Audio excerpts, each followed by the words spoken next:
हाँ बोलो। देखिए तो ताप लगा था। ओह गर्मी तो वन।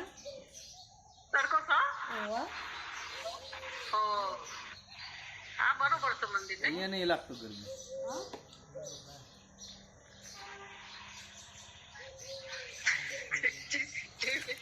देखो। माता जी फोटो ले।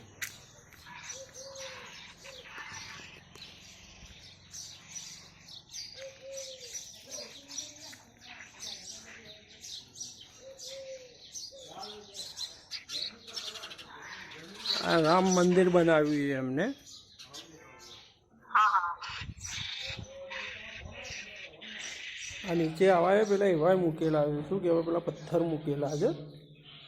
बरोबर बरोबर। હા, કે જે પથ્થર ઉપર આપણે ચાલીએ ને એટલે આપણા શરીરનું બધું શરીરને બધી નસો આ શરીરથી જોઈન્ટ હોય. નીચે પગથી બધી નસો જોઈન્ટ હોય. એટલે તમે અહીંયા ખરો ને એટલે તમારા શરીરમાં બધી નસો તમારી જે કામ ના કરતી હોય ને બધી કરવા માંડે. એટલે આ પથ્થર મુકાયેલા એમને. પથ્થર મૂક્યા બરોબર. આ શરીરમાં નસો કામ ના કરતી હોય ને એના માટે પથ્થર. એ બરોબર.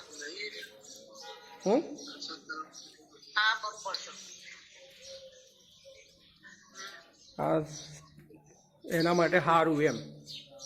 આ જો ઉપર આ લખેલું છે ને, આપણા પગ અને હાથમાં આપણા શરીરના તમામ અંગો, આંખ, હૃદય, ફેફસા, કિડની, આંતરડા જેવા તમામ ભાગોના પોઈન્ટ હોય છે.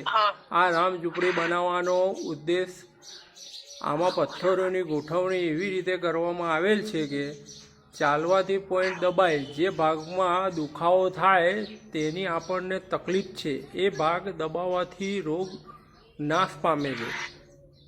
આ રામ ઝૂંપડી એટલે બનાવેલી છે કે આની ઉપર તમે ચાલો ને તો તમારું શરીર, હૃદય, ફેફસા ગમે તેની કોઈ બી જાતની તમારે તકલીફ હોય ને એટલે કે એ જગ્યાનો પોઈન્ટ દબાય ને એટલે તમને દુખાવો થાય એટલે તમને ખબર પડે કે ભાઈ આ તકલીફ છે એમ. અને એ દુખાવો તમને આની ઉપર ચાલો ને તમે એટલે એ નષ્ટ થાય એમ. પણ રોજ ચાલવું પડે. કાયમ ચાલુ પડે, કાયમ તો ચોઈ કર જાય. અરે એમ નહીં, આ તો ખાલી એક વાત છે એમ. હાલો. હા બરોબર. હા, એક દિવસમાં કંઈ મટી ના જાય. એક દિવસમાં ના મટી જાય. હા, 6 મહિના એના માટે અહીંયા રહેવા આવવું પડે તમારે બધાએ. સૂર્ય બોલ્યા. હા. સુરતથી આયા નથી કે?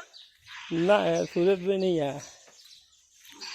હા, તમારે જગદીશમાં થાય બધા અહીંયા આવી જવાનું રહેવા 6 મહિના. એટલે બધી શરીરની બધી તકલીફ દૂર થઈ જાય તમારે. હા સાચી વાત છે. જો આ બધી જગ્યા એમની છે. સારું છો. આ બધી જગ્યા એમની છે. આ બધી જગ્યા નહીં. હા.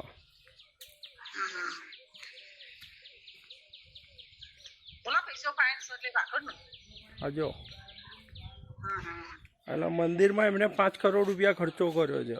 અને દર મહિને એમનો પોતાનો પર્સનલ 30 લાખ રૂપિયા, દર મહિને પોતાનો 2 થી 3 લાખ રૂપિયા ખર્ચો છે પર્સનલ. આ મંદિરમાં છે આપણે દીવાબત્તી છે, આ છે તે છે.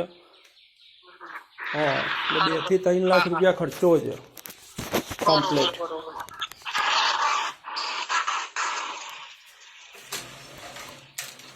જો માતાજીના દર્શન કરાવો.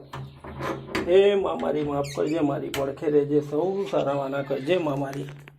ભૂલચૂક થઈ હોય તો તમારા બાળક છે, માફ કરજો મા મારી.